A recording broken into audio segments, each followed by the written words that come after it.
Hello everyone, and for the first time in a month, and for the first time in 2020, welcome to the Desolation Sounds Podcast. My name is Stephen Hook, and if you are new here, or it's just been that long, which it kind of has been, that you've just forgotten what we do here, this is a podcast celebrating everything to do within the world of alternative music, be that rock, punk, metal, or even extreme metal. It's been a weird existence not having to scramble around and do one of these each and every week. You would think that not having to sit down for a few hours a week to write down notes and record things would make my life less stressful. Less stressful. It has not, because in this time, as you may remember, I have said that I have followed through what I said. I have moved house. I have worked my arse off at work, and we had Christmas. New Year, and all the fucking horrible things that come with Christmas and New Year, quite frankly. But we are back. Well, I say we, hello, I am back, and yeah, this week and next week. So there's a bit of an itinerary. So if you follow me at any podcast socials, such as maybe Instagram or Twitter or Facebook, at Desolation Pod, you will know that I've always started counting down some EPs of the year that I thoroughly enjoyed. This week it is all about EPs. Next week I'll move on to non-rock and metal albums outside of the bubble of what I usually cover here on Desolation Sounds. Some of those albums do feature in the end of year list as a little spoiler there, but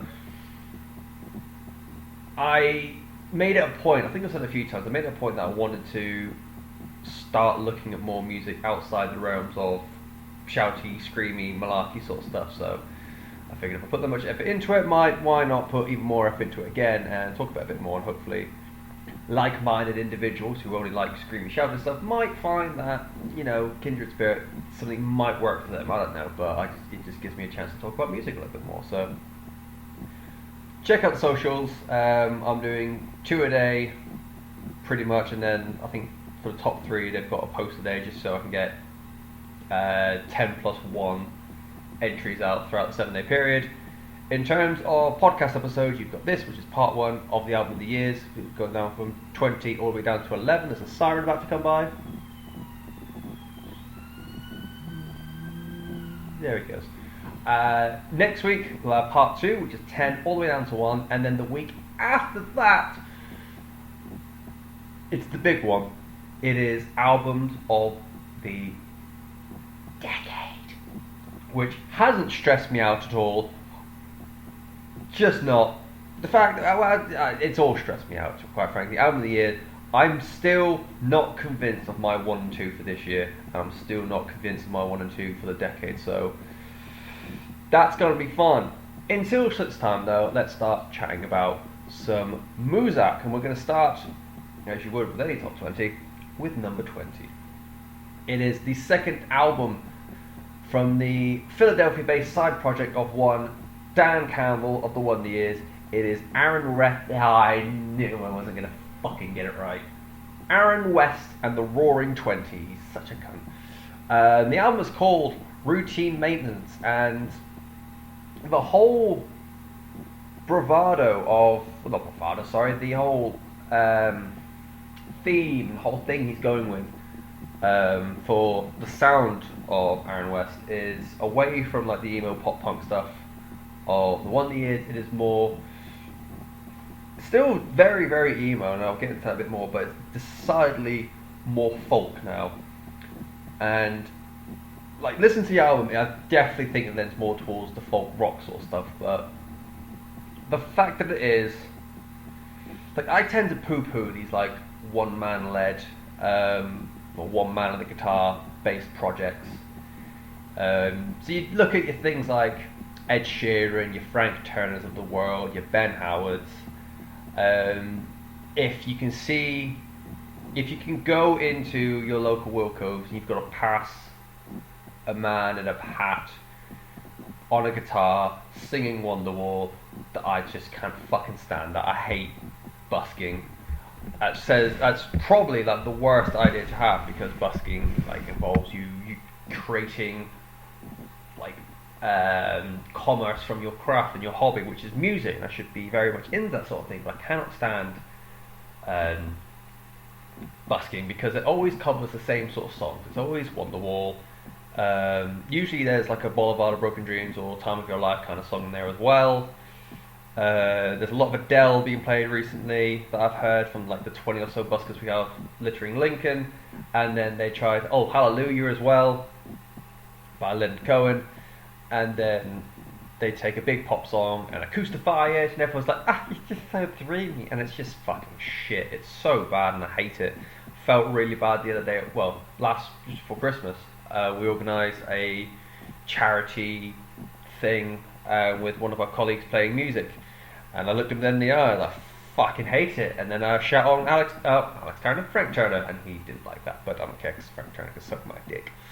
So yeah, short version, I don't tend to like these projects, and in fact I would never have probably gone near Aaron West and the somethings were it not for the fact that this is Dan Campbell from the Wonder Years, and a couple of years ago I went really in to the Wonder Years, especially The Greatest Generation. The album afterwards was No Closer to Heaven, I think it was very good. I thought it was more emotional, but was not quite as good musically as Greatest Generation. And I quite like the Sister Cities. It's very much away from the pop punk stuff. It's more alt rocky sort of thing, quite more mature kind of sound. So yeah, went really big into the Wonder Years. Eventually found out about the side project that he was part of. I love his voice. I love his like lyrics and how he writes songs. So I thought I'd give this a go.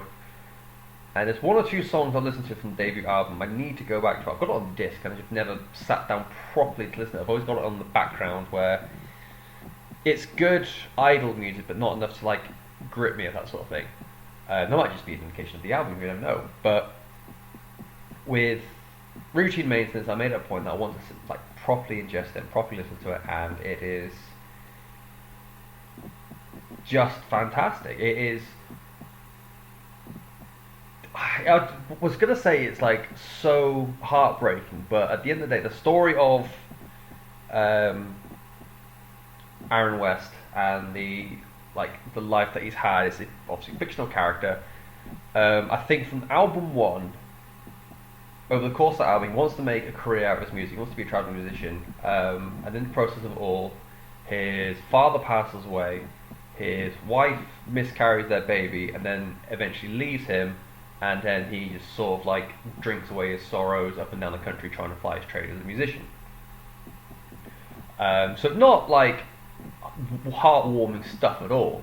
And then when you come into Routine Maintenance, he's like picking up from that story. His luck does begin to change. There's people at bars where he performs are singing back to his music instead of him just playing the hits, or like Springsteen covers, that sort of thing. He starts to remember his dad more and like the influence he's had in his life. He, in a song Rosa and Rosita, he ends up becoming good friends with people who like lodge him up, and they like rent an apartment together, and it's another chapter in his life. And when things get good, start looking on the up again, his family again hit by tragedy. He goes back to them, and then it starts.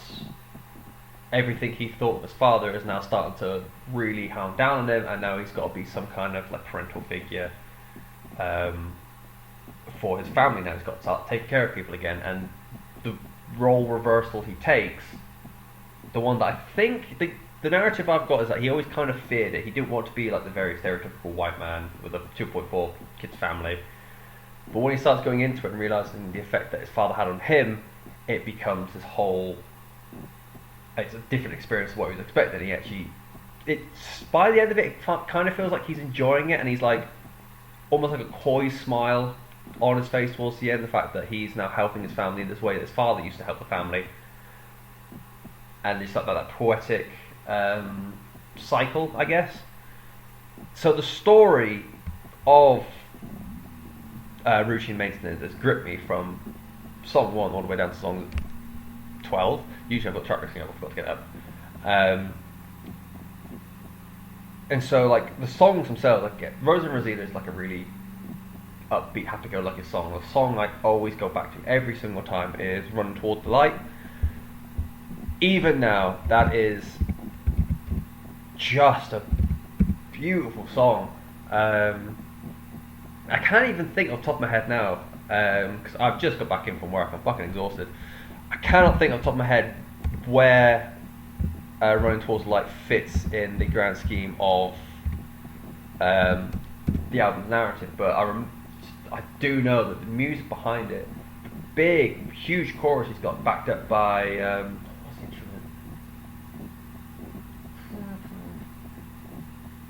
It's like a lot of, I don't know what it is, it's something brassy. I don't want to say trumpet because I feel like it's too easy, but backed up by this, it's such a full folk sound. Like when I mentioned earlier, it's like a fooey one man and a folk guitar thing, and even like Frank Turney's got like standard bass and drums. On Routine Maintenance there is like there's banjos, there's accordions, there's I think there's a mandolin in there somewhere, there's harmonicas, like assorted brass. It's such a much more well-rounded kind of sound. It's more than just the overhyped street busker that I tend to associate with this kind of music. In Lead Paint and Salt Air, again, you've got that full backing band. You've got everything in there. You've got the banjos, you've got the brass, you've got everything going on. And from what I feel, folk music has become in like this pop folk era of all those bands, or all those musicians mentioned before, Passenger out there in there as well. It's just, it's so much more. It's a way more thought out sort of thing.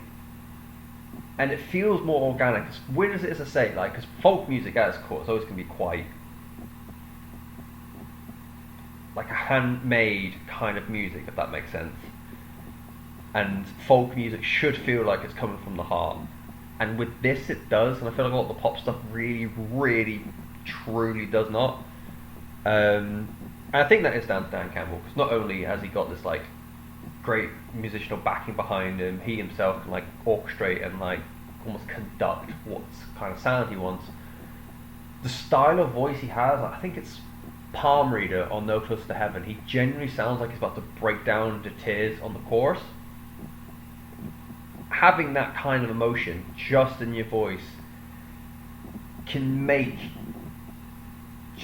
just brings that extra emotion into it. It's already like a tragic album because you hear about everything that's happened. You kind of get like caught up as well about what's happened in the previous album, like with his father and like how his life affected, Aaron West's life affected falls apart, and then to have everything happen on top, and Campbell, like a first-person narrative, it's almost like a diary,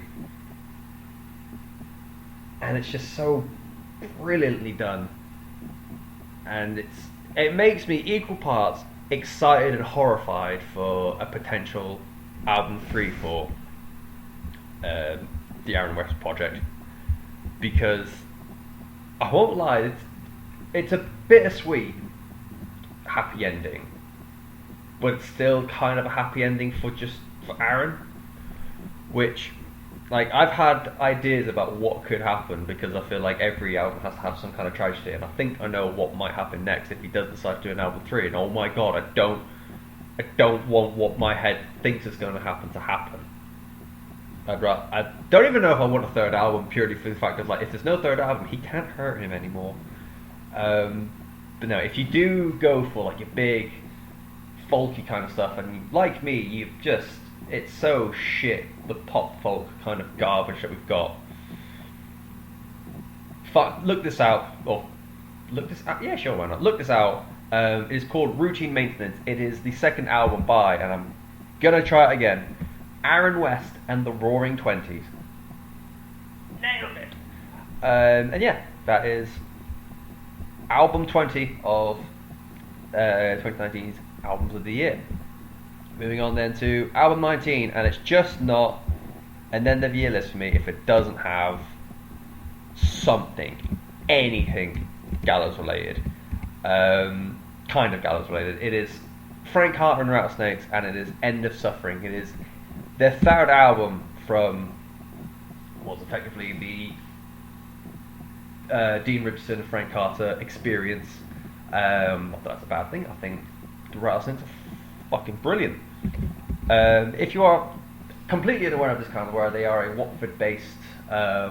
They used to be a punk rock, like a hardcore punk band. They are more like they sit somewhere between indie and punk. In the last album, Modern Ruin, I can't think where I've read this, but I think with the previous album, Modern Ruin, Frank couldn't scream anymore. I think he damaged his voice, and so they went much more of like an alt rock direction, like much more indie sort of direction. With End of Suffering, they've kind of like expanded on that more. There's a lot more of this indie stuff going on. There's a lot more like bigger ideas, like a touch. I was gonna say electro, but it's not right.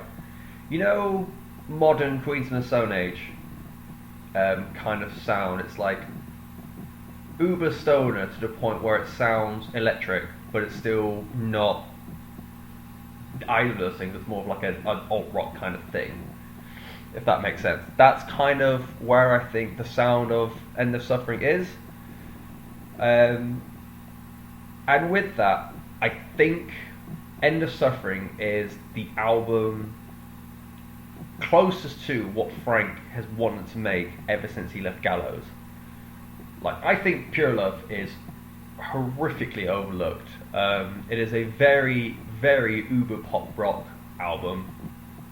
It's a good album, but it's very much a summer album. It feels weird playing it in the winter, or even the like spring or autumn. It purely feels like 10 minutes of sun that we have in the UK summer, and it's absolutely blinding. But any time of the year, it's a upbeat record, but not upbeat enough to like shake away the blues, if that makes sense. Blossom, I feel like was created out of spite for both him and Dino. So if I have this right, Dean Richardson who is the guitarist and like the secondary songwriter to Frank. If memory recalls, he used to be in Heights. I don't think I've got that right, actually. I think that was the drummer used to be in Heights. Just Google it. I was right. He was part of Heights. Yeah. Where was I? Oh yeah, Blossom. Be made out of spite, because Pure Love, the first song Pure Love released, Bury My Bones, was all about how there's no money, there's no success, or like there's nothing that comes out of singing about songs of hatred like what Gallows did a lot back in the day, or still do, if they were still here. Not that much said. And to have a project like Pure Love, it was, despite being so commercially viable and should have been, you know, up there on like your Glastonburys and Readings, that kind of thing. And like I said before, it felt like it was a project that was got massively overlooked. Combine that with the fact that Richardson came out of Heights, a UK hardcore band that had such high promise, and then right when they were about to break, it all sort of fell apart for them. And I think I've heard they had a lot of bad luck go against them. I don't know the full story, but I've just heard that life dealt them a very cruel hand for Heights. And I think the debut Frank Carter or Rattlesnakes album, Blossom, as absolutely maddeningly brilliant as that album is, I do think it was made more for, because everyone questioned like Frank being a rock singer, not a punk singer, and he delivered Blossom and just completely shut on everyone who thought like he doesn't have it anymore. And like I said, I think I've heard, or I feel like I've read somewhere that like a vocal injury stopped him continuing on that sort of route for Modern Ruin, so it became much more of like a rock based thing. And this partnership that he's got with Dino now, it's like a songwriting duo. Now that they've both got, like, despite out of them, they've got this like new creative direction as a pairing. This album is And I think everything from here is going to be what Frank Carter and what Dean Richardson want to make. It's not going to be at the behest of a label or the pressures of fan bases or anything like that. It's going to be them. Like lyrically, the stories that Frankie's singing about, both good and bad. Like he's got songs about his new partner, having anxiety as a mental illness, and everything between. All those stories are now stories that he wants to sing about again, and it's him. He's always been quite a forward and not like a beating around the bush kind of dude, and now he's portraying that more into his music than I think I can ever recall him doing. And that the collaborative ideas that he and Dino come up with now, they're not up there quite yet as terms of like modern rock classics that are going to live forever, but they are on par with like the kind of songwriting that you get from those sort of bands, if that makes sense. And I think a lot of that has come to the fact that they've just done a big tour with Foo Fighters, and obviously if you want big punchy punk rock, not punk rock, sorry, big punchy hard rock, you can't do much worse than going out with Foo Fighters. And as I said earlier, I hear a lot of like modern Queens of the Stone Age in their songwriting. Like you've got the fuzz of Tyrant Lizard King. There's almost like a glitchiness to Crowbar, and Angel Wings has got this like kind of slow, sexy crawl that Queens can do now. And I feel like I said before, they're going down this path. They're taking inspiration from like the big rock sound. They're trying to go for more what they want instead of just what other people expect them, if that makes sense. I might be completely off and I'm fully aware of it, but this is just what I'm taking from End of Suffering. A song Anxiety is still kind of uncomfortable to listen to, not because it's bad, it's just because it's so fucking honest. There is no beating around the bush for what he's trying to say. He's very honest, he's very open, he's very straightforward what he's trying to say. Crystal clear, it's brutally honest, and he's just pouring his heart into the song, and it's kind of daunting to hear this sort of thing, just especially on headphones, because that's all you hear. The outside world, just this man pouring out his frustrations and his upsettedness of having anxiety. And again, it's a different kind of world now where talks like this aren't as scary, but it doesn't make it easy to listen to, if that makes sense. I think the confidence that Frank and Dino now have in terms of songwriters can only get better for them for the Rattlesnakes. It is a case of now they've got the mindset on what sort of music they want to do, and they've got like the right writing style and the right collaboration for it. It's now, I'm not just looking forward to each new album because it's a new Frank Carter album. I'm now looking forward to each new album and each new release purely because I'm genuinely intrigued to find out what those two as a pairing can do, and how I would love for like the next album to break out, and then that is the Frank Carter and the Rattlesnakes album that becomes, like BBC One, like mainstream telly and mainstream radio and that kind of thing. Because I feel like as power pop as hard rock it would be, it will still have that edge of Frank and Dino from Blossom. And in terms of being a phenomenal album, it's not one I've gone back to much as a whole, hence why it's like a lot further down. But the individual songs like Tyrant Lizard King, like Crowbar, there's one more song that I've completely forgotten. I read the tabs for it the other day. I'll fuck it off. Kitty Sucker, there we go. Kitty Sucker as well. Songs like that, they are just easy hard rock songs to go out your day, the same way a lot of people listen to Foo Fighters. So I can't see why they can't break that wall, so to speak. And yeah, there you go. Album number 3 from Frank Carr and the Rattlesnakes is called The End of Suffering. And as we move on, man, he's up 25 minutes in, I've only just done 2, fuck's sake. Going on to album 18 now, and potentially the maddest thing I've listened to this year. It is Car Bomb with the 4th album, Mordial. They're from Long Island in New York City. No, not, they're from Long Island in New York, because New York is also a state. And they are, the simplest way I could describe them is mathcore, but the way I described this to a friend of mine at work is, imagine Meshuggah played by Dillinger Escape Plan. And I got what I feel is the only acceptable response to that description, which was, oh my fucking god, what? The sound of Car Bomb is fucking maddening. It is dirty, heavy riffs, chopped and changed at breakneck speed, with a level of guitar creativity that I've rarely seen since, but I can't think of another guitarist, as I was writing this in the month I've been doing, like curating this and sitting here now. Guitar creativity I haven't seen since Tom Morello.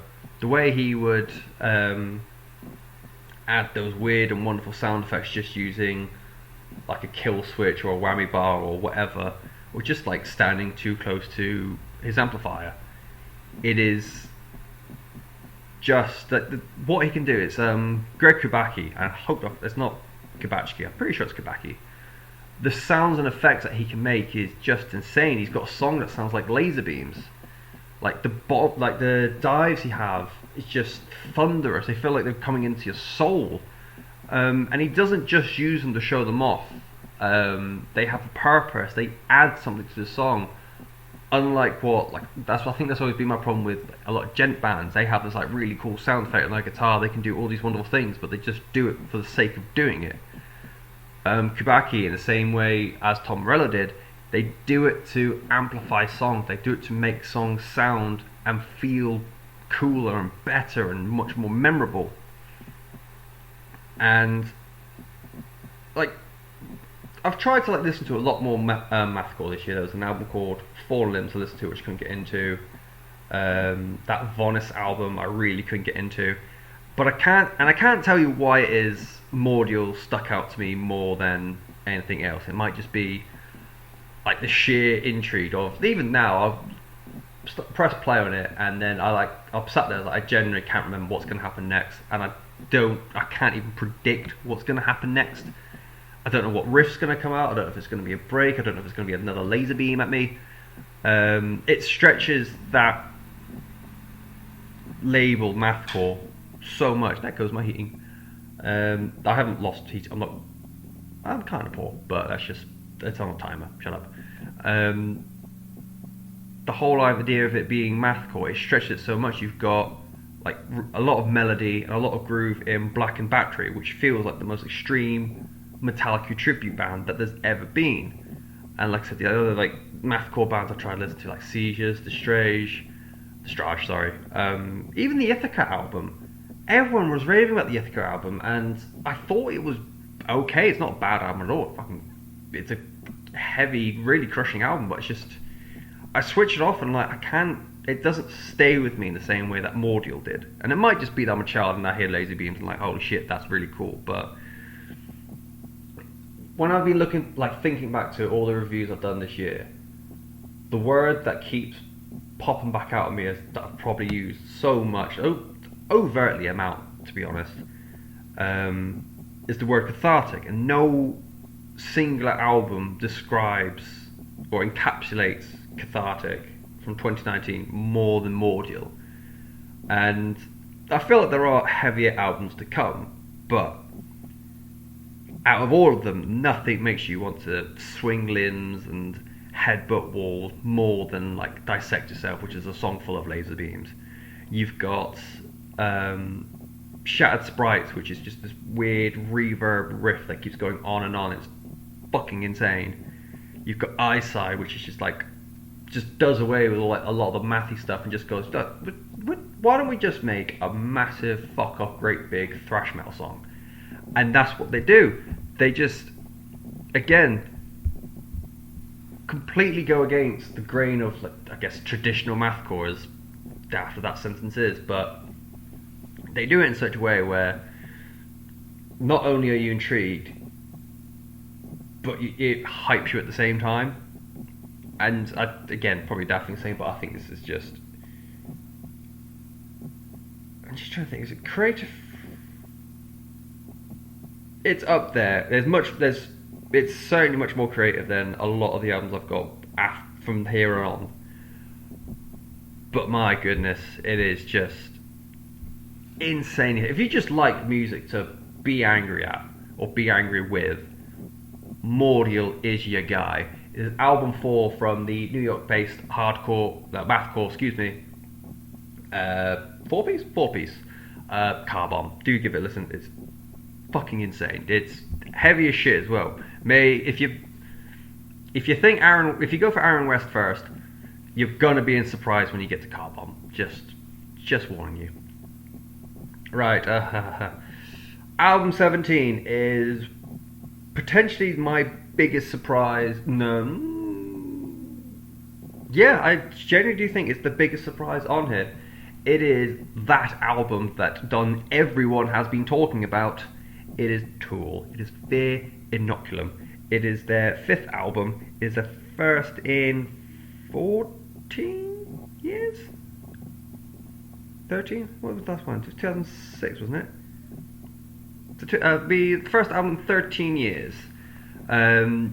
Obviously, I think everyone knows Tool by now. California based and a massive art metal, prog metal. It's hard to kind of define them, sort of metal. I wanted so badly, I tried so hard not to have this in my top 20 because I feel like in Tool it encapsulates everything I don't like in alternative music. Like, I am not a prog man in any way. You know, every time I listen to prog music, about 90% of the bands that I listen to that can be labelled as prog, it's with something else. Like Mastodon, for example, they're progressive metal with sludge. The Mordial album, the Car Bomb album, sorry, it's mathy prog, but it's got a shit ton of hardcore and an even shitter ton of heavy metal in there. I'm not a prog man at all. I hate songs that go for 8 minutes and just shows you what they learned in musical theory at school. I also detest overhyped albums, and that's the hipster in me. I'm fully aware it's such a shit character trait to have, but the idea of people going on and on and on and on and on and on and on about an album that hasn't even come out yet just drives me up the bend. Anything for that matter. I almost boycotted Avengers when that came out, but that's because of other reasons. And I don't feel like I quite get Tool enough yet to be able to have an opinion. And that whole mindset pisses me off, because why should I have to listen to an entire back catalogue of a band just to listen to the new album which has no precedence? If it was like it's been telling the story for 4 albums and this is the like climactic final chapter, I could get it. But it's just another collection of songs.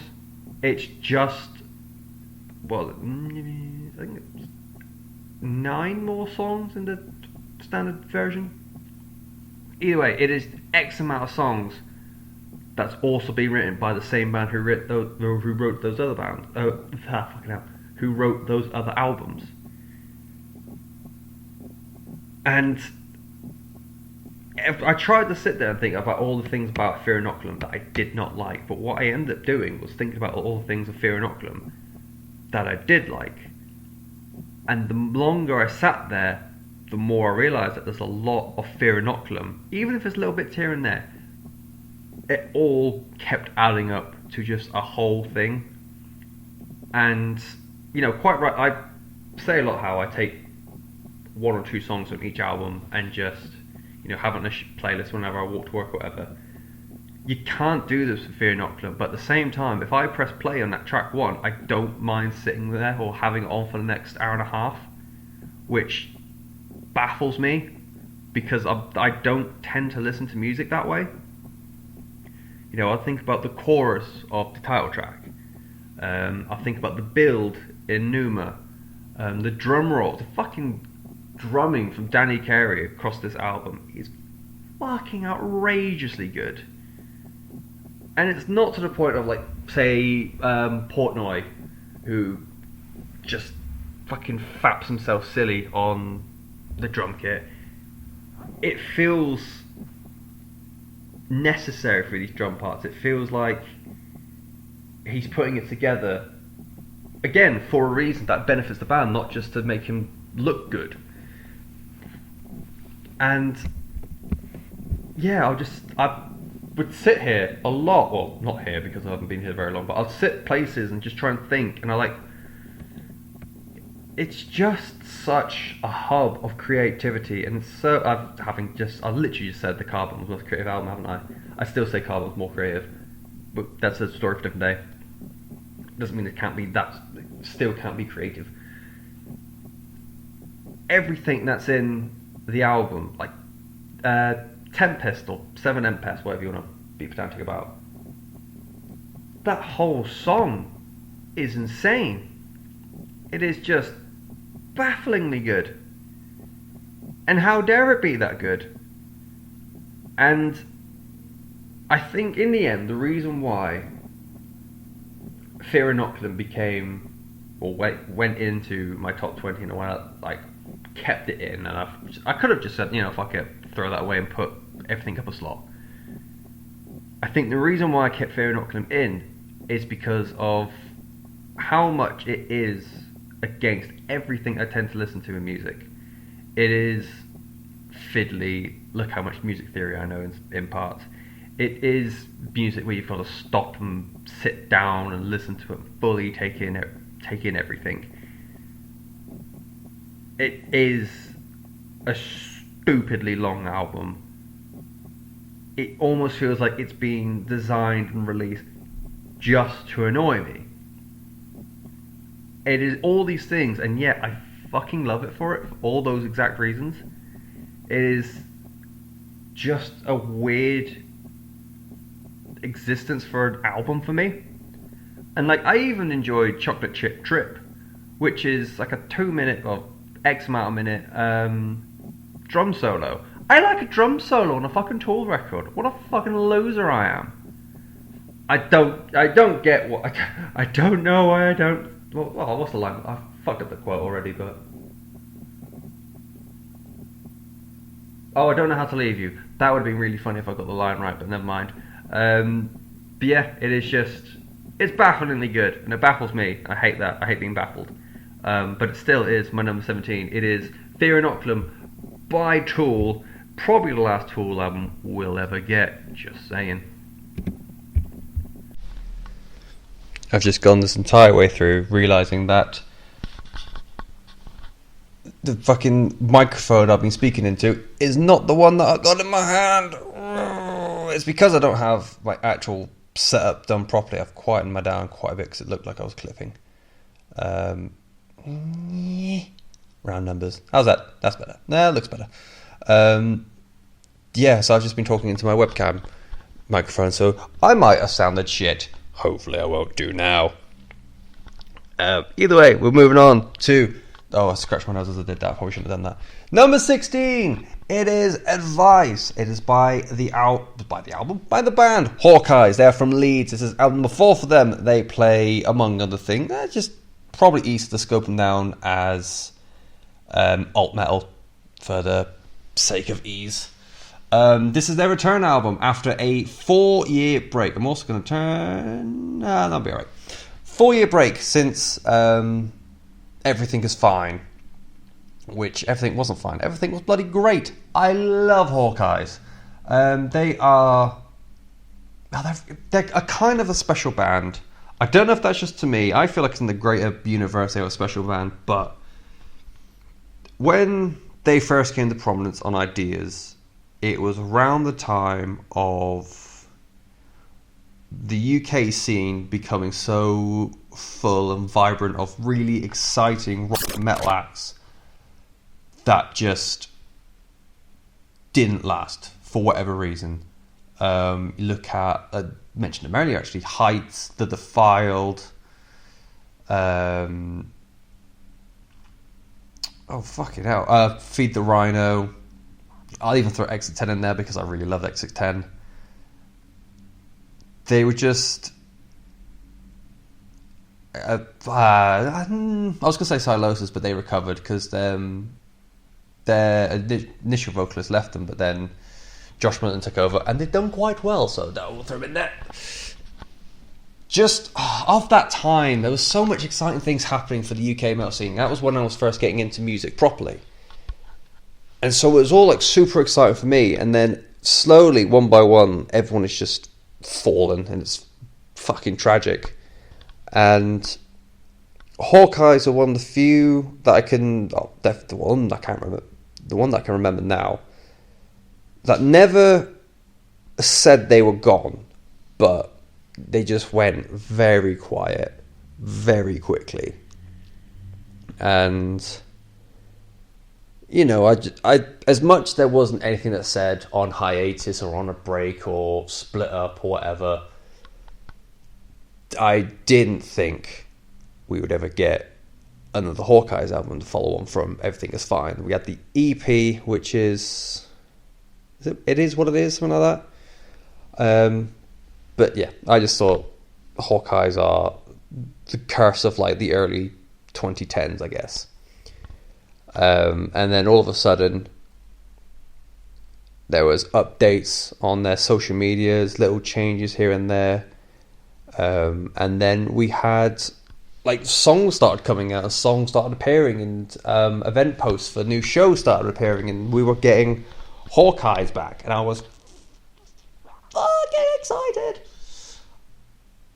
And here we are now, and we've got Advice, and the Hawkeyes to me are like the metal version of Jamie Lenman, where they are not one kind of music, they are a broad spectrum of music.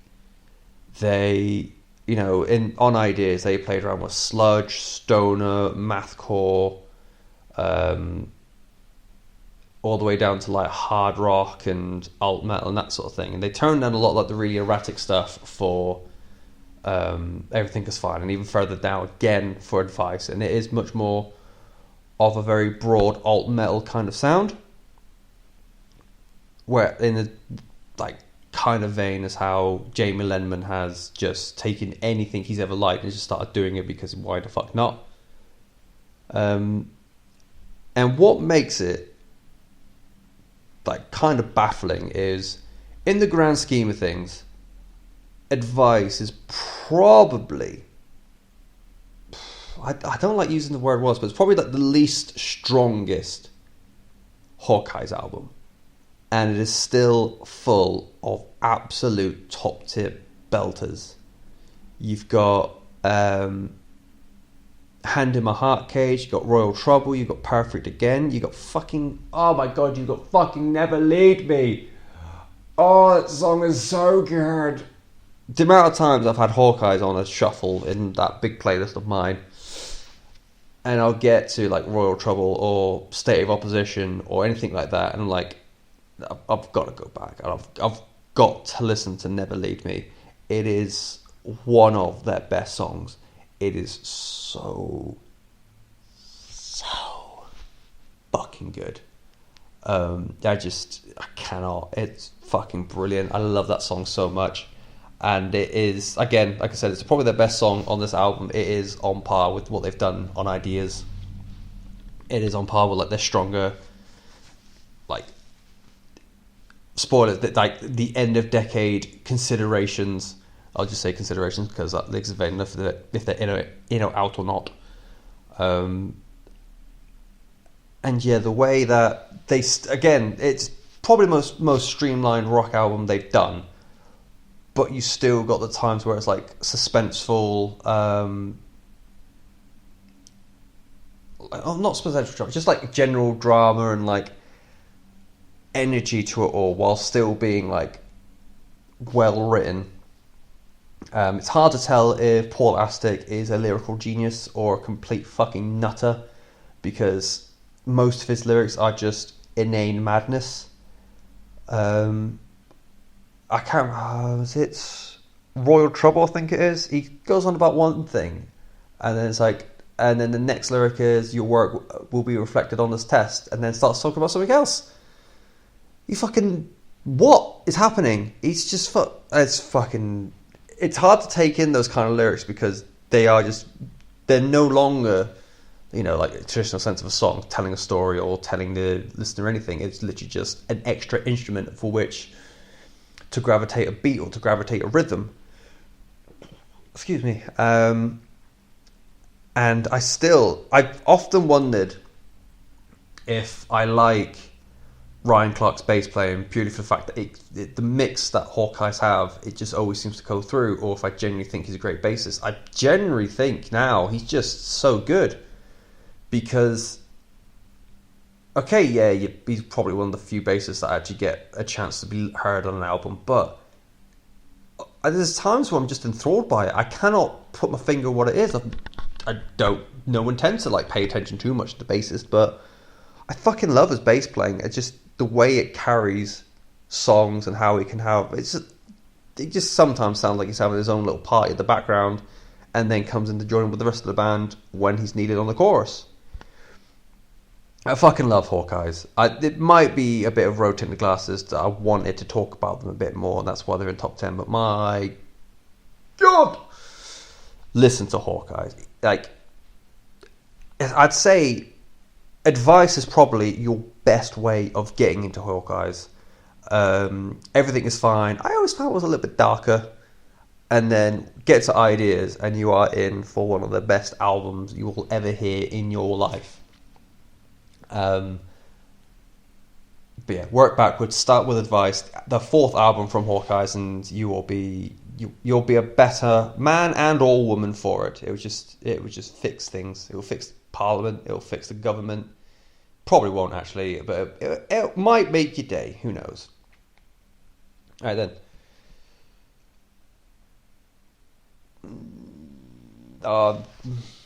A dramatic pause was because we're on to number 15, and it's the album that I think I've struggled to talk about or write down notes for more than any other album. And I'll get to a little bit in a bit. It is Celebrity Mansions. It is the fourth album, again, from a Leeds band, again, but this time called Dinosaur Pile-Up, and they have an amalgam of, well, their sound, it's an amalgam of indie rock, grunge, punk, all sorts of weird and wonderful things. I was initially pushed on to Dinosaur Pile-Up by an illustrator friend of mine, whom, upon first meeting, and I've known her now for about 2-3 years, and outwardly she would not strike you as a sort of person who would be way into this sort of thing. And then when we did an OG, fam. She'd lent me her CD copy that she had of the album. That's how we do. She lent me the CD, and just sort of as she handed it over, I was like, I will warn you though, it is quite punky. And as I stood there, probably wearing some kind of death metal t-shirt and black jeans and being known for being a giant, great big emo, and I put it on, and every song that passed, I thought I knew what kind of album I was getting myself into. Like, track 1 is Broken Hearted Loser. I've got the track list in front of me now. It wasn't Broken Hearted Loser Punk. It was Thrash Metal Cassette. On Thrash Metal Cassette, you think, well, at least I did, it's going to be some like very thrash influenced punk rock, maybe even like a crossover kind of album. And then you get to Backfoot, which is way more rapcore and is like actually kind of a bit daft. And then you get to Stupid Heavy Metal, Broken Hearted Loser Punk. Nailed it. Which is, a bit more of a straightforward punk rock kind of thing. And then you get to the title track, number 4, and all of a sudden it's a bit more grungy. And it's like every song that goes by you've got something completely different. It's a completely new album, or you think it's gonna be. It is horrendously good, this, and this is why I had such a difficult time trying to drum up notes or anything to talk about for Celebrity Mansions, purely because it's just good. It's just fucking brilliant. There's no technicality. There's no intricate, like, guitar lines. There's no philosophical message every other word. It is just straightforward rock and or punk and roll, or whatever you want to call it, played by a group of lads who just sound like they're having fun. It is the energy and the feeling of we're doing what we want, or we're doing what we like because we can, to the point where it almost feels like a debut. Like, not in a bad kind of way, but purely like the carefree nature of it. The thing where we're so excited that we can actually make our album now. It's massive party punk kind of stuff. And yeah, this is what I was on about. I just sat there thinking about it. It's like, it's just fucking, it's daft. You've got songs about just thrash metal cassette is literally just him going on a drive, like singing about going for a drive and listening to thrash metal. You know, is it K West? Fuck, what a song. K West, he's got like some weird bro-man dude ship with Dwayne The Rock Johnson.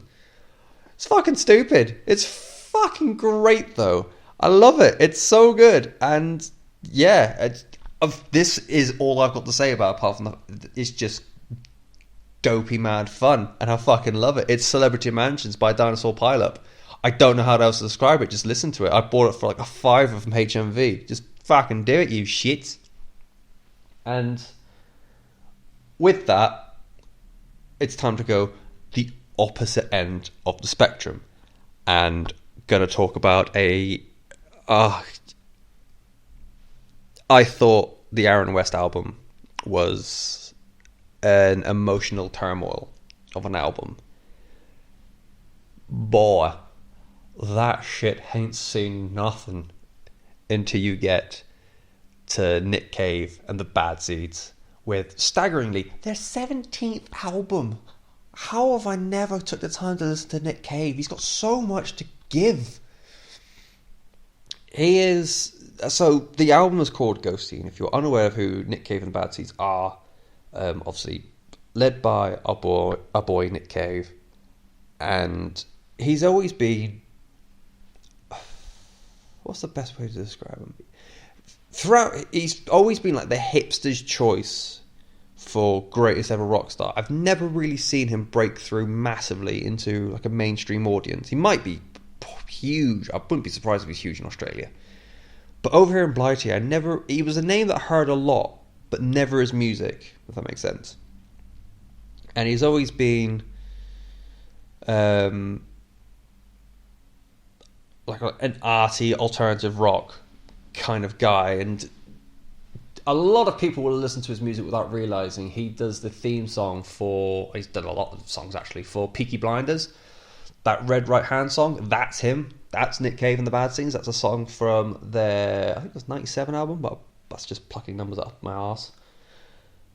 But in Ghosteen, he has gone, like he's gone far away from that arty alt rock sort of thing. So Ghosteen is part 3 of a trilogy.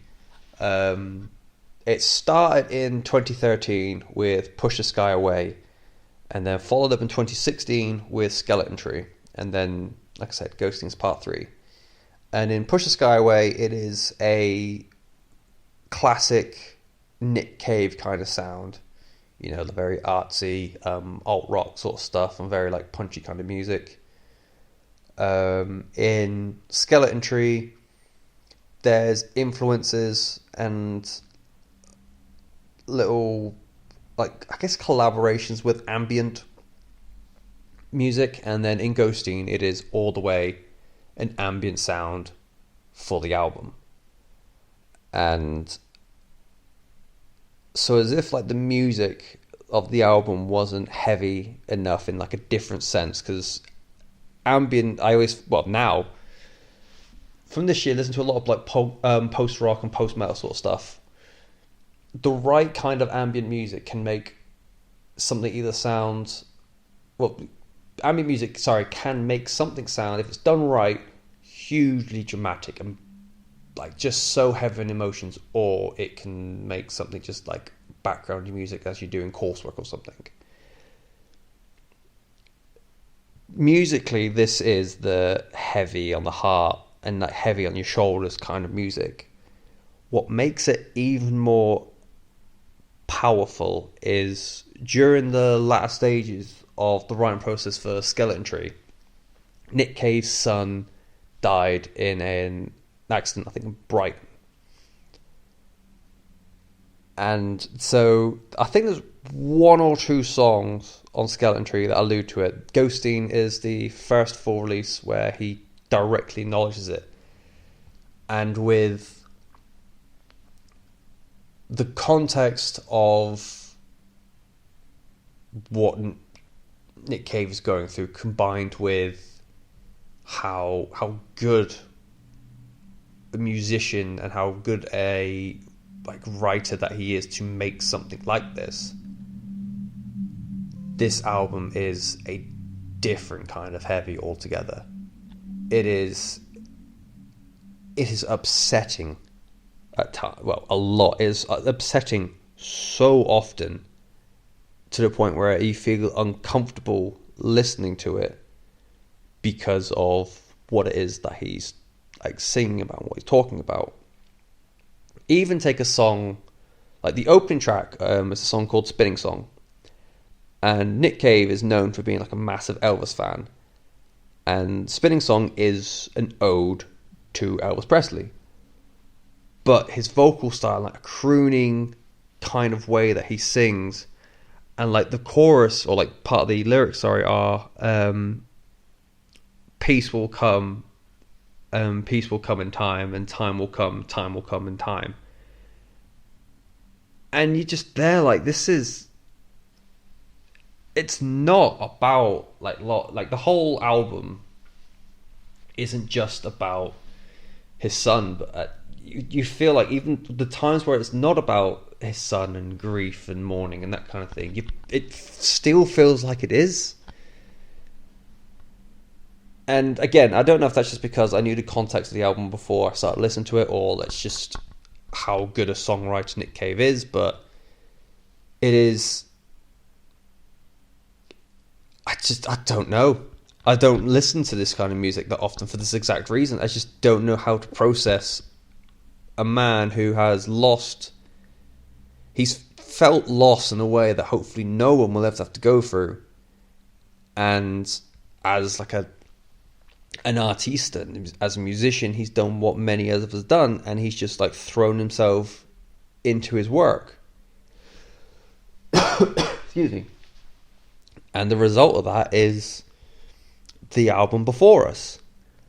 Waiting for You is still a beautiful song, and he will like sing the verses just almost strained of how he's just trying to put everything he can while still retaining this like ambient. You can feel like his throat warble almost. It is unfathomably good. Unfathomably good. Like you got a song like it, the whole idea of like death and mourning, that sort of thing. He doesn't just take from heaven, hell, and all these sort of things. You've got, I think it's in Sun Forest, where he talks about I think it's a Buddhist story of death where you get taken up by the carrier into the sun, and you've got the title track where it's got a fucking beautiful chorus, and then it's a part of the lyrics is 3 bears as a family, and they all sit down to watch TV, and the papa bear just sits there, the mama bear just floats around, and then the son is gone. Like the child is gone, so it's like fucking hell. It's it's unworldly how good it is and how painfully sad it is. Because like coming up in a little bit, I've got two very, very sad albums, one after another. But the difference is what makes this one like more encroaching on your emotions is, whereas like the reason I prefer the other one because it's got like the metal part of it that I go for in like in music.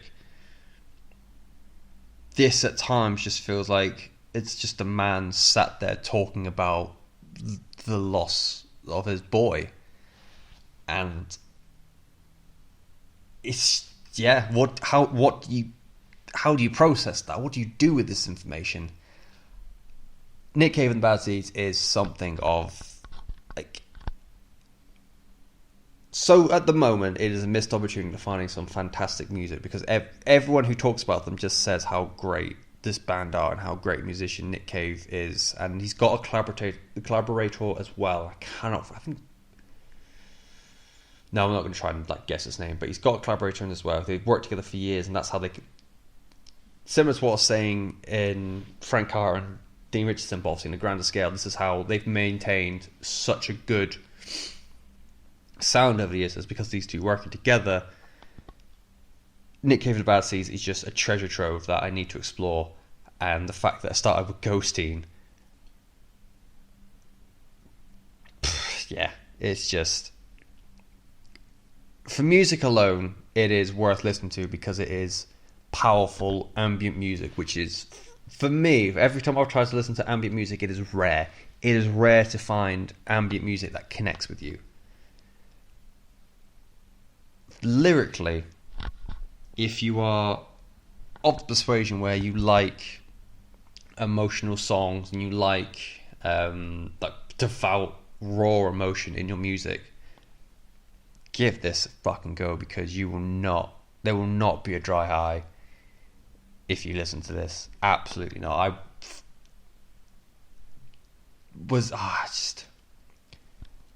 It was odd feeling that I can't think of a time I've ever welled up to music that didn't connect, like didn't relate to me. Like I've had songs where, traditional, you're hearing a song about, so for example, I can't listen to the song White Sparrows by Billy Talent because it was one of the first songs I listened to after I had my own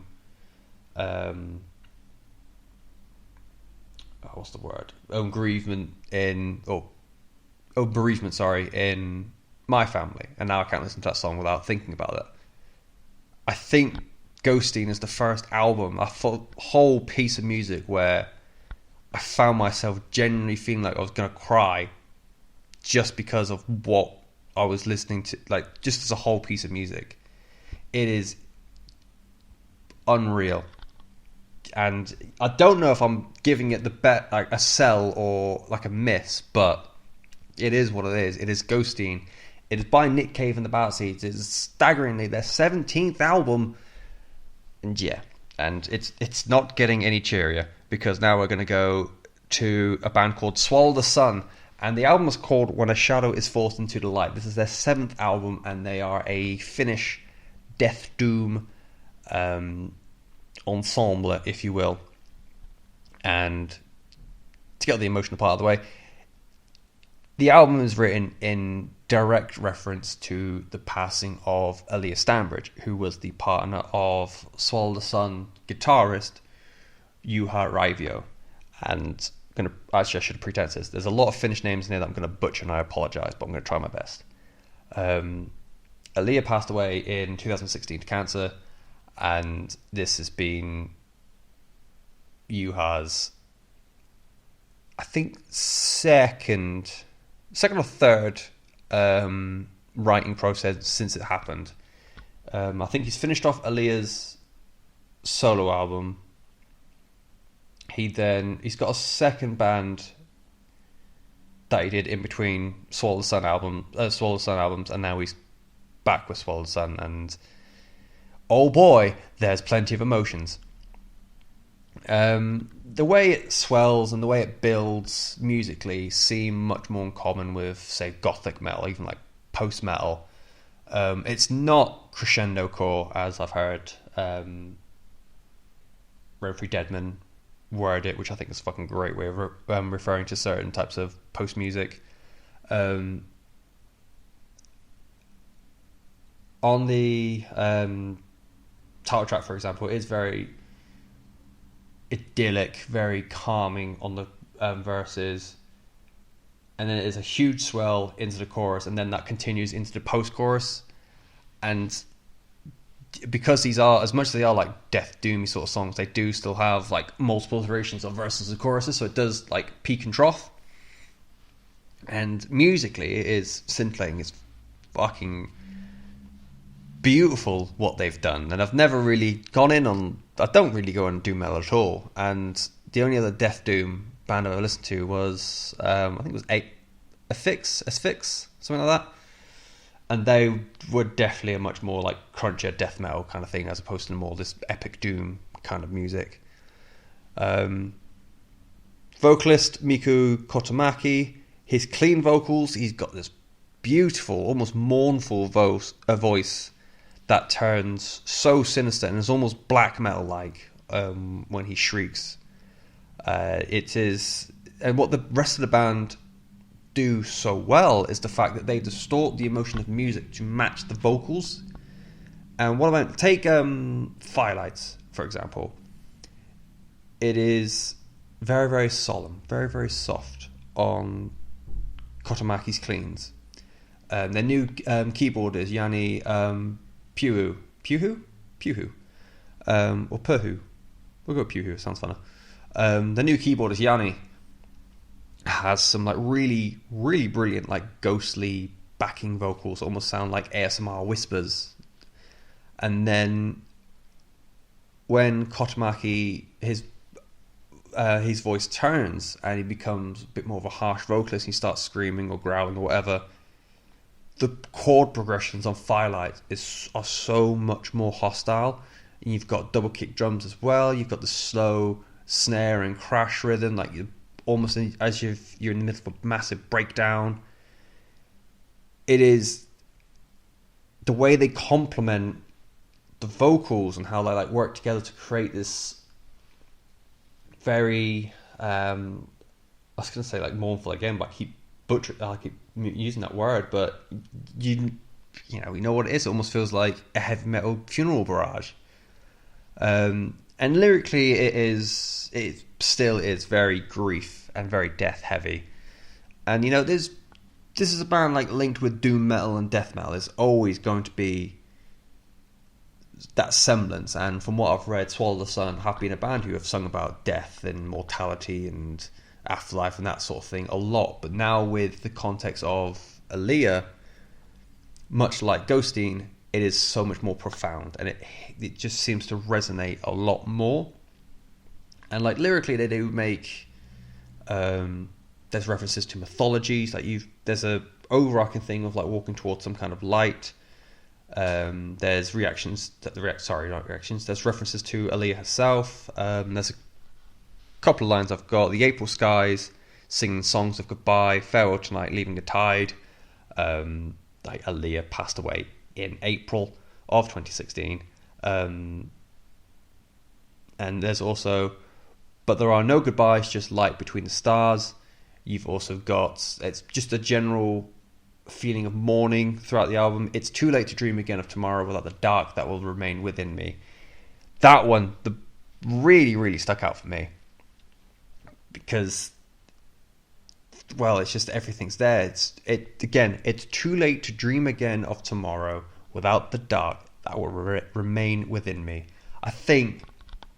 I always feel bad for saying that's such a belter of a line purely because of what it is that he's singing about and the context of which it is written. And it's just, I always feel bad if he's kind of that's the wrong word, isn't it? It feels weird commenting these albums because you'll say like, wow, yeah, it's really good because it sounds dark and menacing. This feels like his heart's on his sleeve, and it feels like, oh, they're about to like break down. And then you think about it, it's like, well, it kind of is, because this happened. This is his Yuha lost his life partner Nick Cave lost his son. Is like, it feels weird praising, and like even architects, everyone lauded over Holy Hell, and it feels weird to laud it that much because like a big part of why it was written was a cathartic release to the tragedy that they just had. You know what? I hope I'm getting that out how it is in my head. It's just a difficult one to consider. But When a Shadow is Forced into the Light by Swallow the Sun is album 13 of 2019. It is, on its own, it is just an insanely good album. And the song that I always go back to, Stone Wings, that was, oh my god, Stone Wings. Again, it's there's Stone Wings and another one which I always have on shuffle, and they always go back to, and blah blah blah blah. And when I said before about how it's very like post-metal influenced, and how it's very like almost got like gothic rock or gothic metal, like the big swells, but it's not quite to the extent of crescendo core. Upon the Wall, that was the other one. When it peaks, it is just insane. That's why this post-rock movement has so exploded so much past couple of years, because it is the drama of like a big cinematic release, as well as a huge crushing riff. And yeah, it's been long mentioned that like orchestral music or symphonic music or classical music and heavy metal are essentially long distance cousins. Look at like S&M and anything Cliff Burton used to do, but context like this is just, it just reiterates the point. It's fucking brilliant together. But that is Swallow the Sun, number 13, Swallow the Sun, that is. When a Shadow is Forced into the Light. We're on to number 12 now, and I'm really glad at the end, my throat's starting to hurt. And we're also going to be only a little bit more uplifting because it's still emo. Album number 12 is Tiny Moving Parts with their 7th. I cannot fucking believe this, be 7 albums in. 7th album from Tiny Moving Parts, the Benson, Minnesota-based emo mathcore outfit, and it's called Breathe. I discovered Tiny Moving Parts early 2018 on their album Swell, and I just thought it was the maddest thing I've ever listened to at that point. I've listened to mathcore, I've listened to like that really, what's your class, Fall of Troy, or whatever Fall of Troy are, that ilk of like mathy post-hardcore McGubbins, and it wasn't massively for me, that sort of thing. And browsing through Bandcamp, and I found something called Twinkly Emo, and I thought, fucking gotta give this a go. And that's how I found Swell, and it was just, again, I just don't know. It was brilliant. I feel like I need to get more words other than fantastic and brilliant, but even now, I can go back to songs like Malfunction and Applause, and it does the thing. It doesn't just have like twiddly bits for the sake of twiddly bits. It has twiddly bits that like add an extra layer and add some rhythm and some uniqueness to the music. And I think with Swell, like looking back on it, even before Breathe completely crept up on me. I had no idea this album was coming out. I always felt Swell, there was something about it. I could not put my finger on it. Looking back now, I realise that it is a lot more post-hardcore-y. And it feels more serious, especially when you compare it to Breathe, because Breathe has a lot more like punk rock and pop punk in there. And Breathe just feels much more relaxed as a whole. And you've got more actual songs. Instead of like having a whole album is one piece of music, you've got way more that you can just like pick and choose from. You know, you've got songs like Soft Spot, which is just oh, come back. You've got Soft Spot, you've got Light Bulb, you've got the Midwest Sky. It's almost like a greatest hits of like the mathy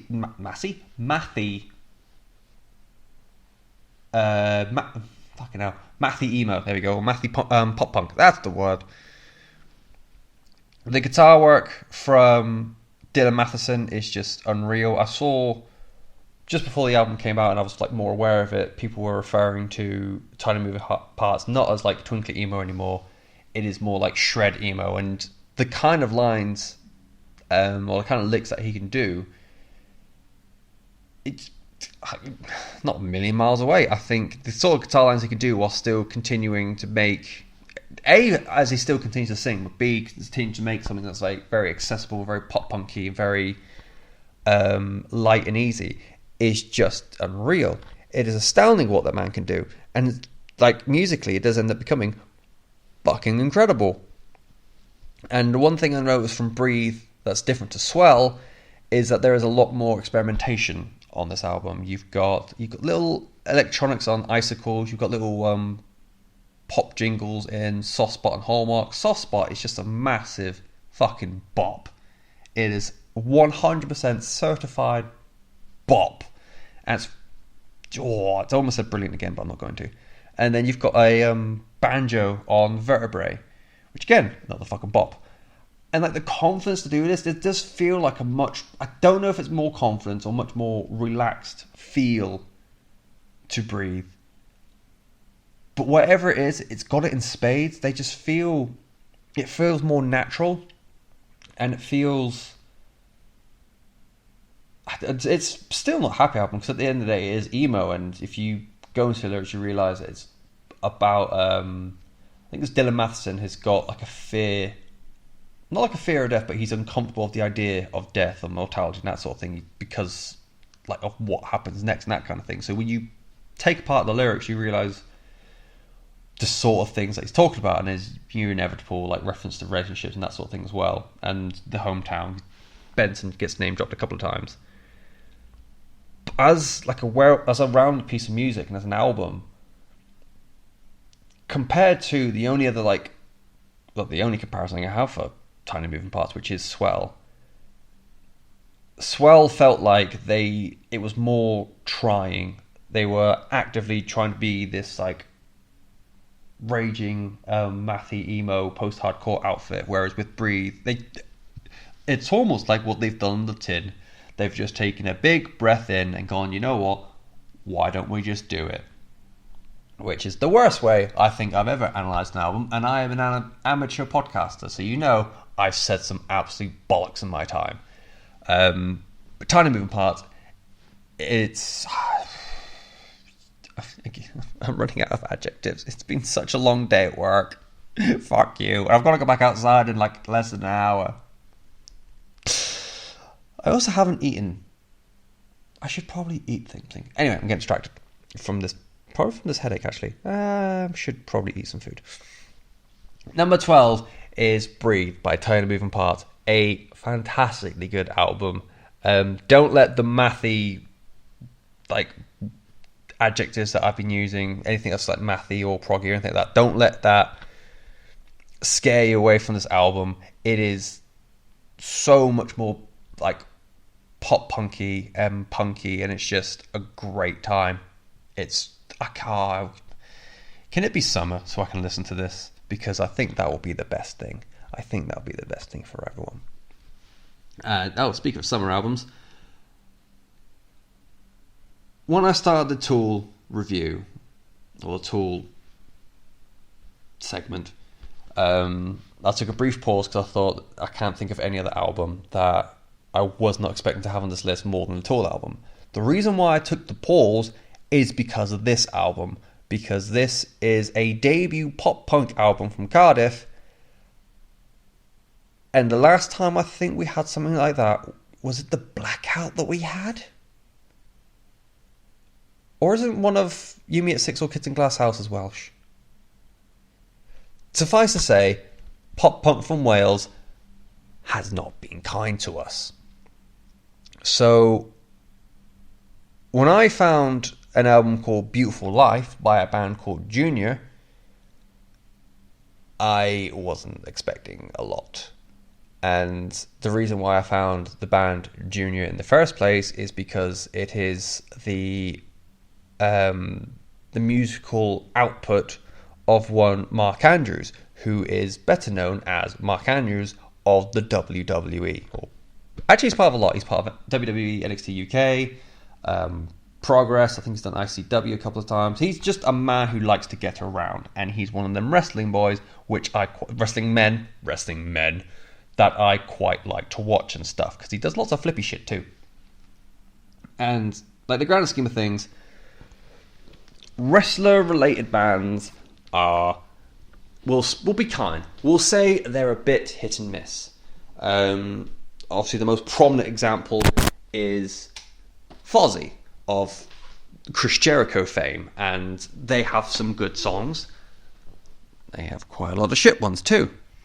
You've got Ultramantis Black, which is average.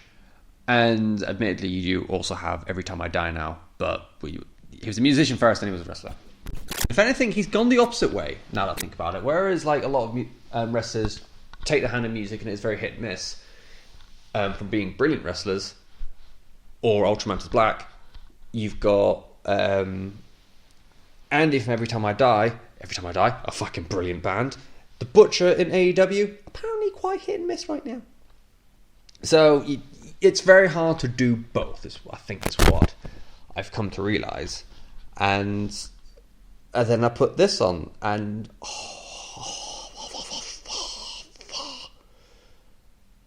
it's, to call it pop punk is a massive disservice.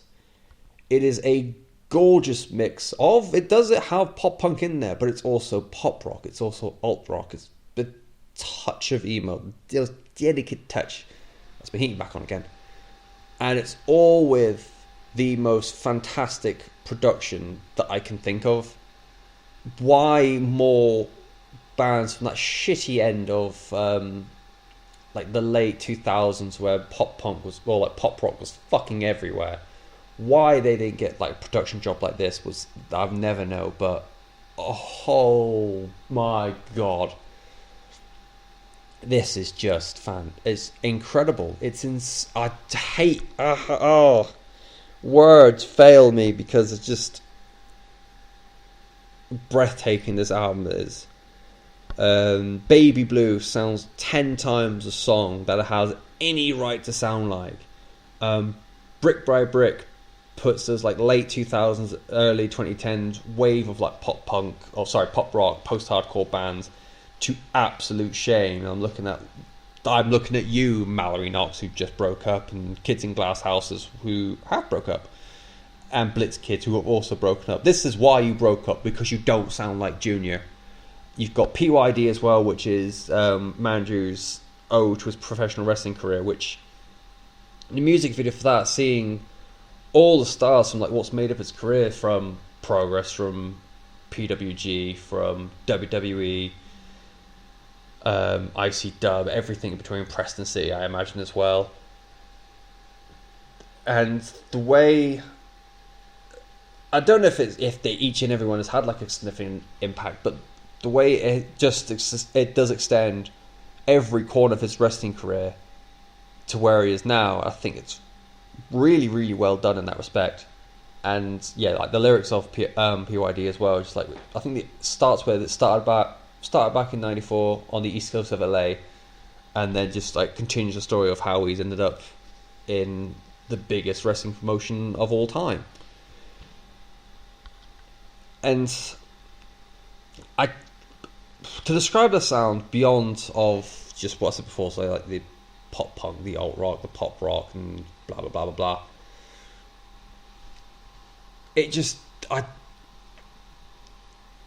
those four genres together just shouldn't work. They do, because there's a massive wave of white women that listen to it, but like I'm looking at the track list now, and there's nothing I can say about an individual song beyond the fact that it just sounds like a huge pop rock bop, or it sounds like a huge alt rock like it slams. Like, it's just the style of music that got driven so far into the ground by how many people were doing it badly, given like a new lease on life. It is fucking brilliant. It is so just, oh my god, good. And what was... it was a weird week for me. So I reviewed Beautiful Life as a post on the socials because I had no internet. I had no recording capabilities at the time. So yeah, did it all up, put it online. That was about midweek. So that'll be a Wednesday or a Thursday. By the Sunday, after singing Mark Andrews' praises, by the Sunday I was in Sheffield for Progress Chapter 99, and I was booing him and calling him a shithead as he played a heel against... He's with Eddie Dennis. He was against Primate. And then I know at some point I'm going to start watching NXT UK again now that I've got Wi-Fi back in my house. And I'm going to start cheering him because on NXT UK, he's the good boy. Wrestling is fucking weird, man. And music is also weird. And yeah, somehow in the midst of all of that, we've got ourselves a just stunning something rock album. It is the debut album from Welsh trio. It's a fucking trio. That production oh my god, that kind of production for a fucking trio is unreal, man. On a debut too.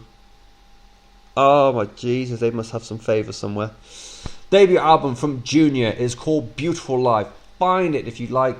If you are trying to like get into rock music, I think this can be the best way of like breaking through nowadays. It would be, yeah, just do it now, just do it. And that is my number 11. So just to speed through what we got so far, number 20, come on, Aaron West and the Roaring Twenties with Routine Maintenance. That'll fucking do.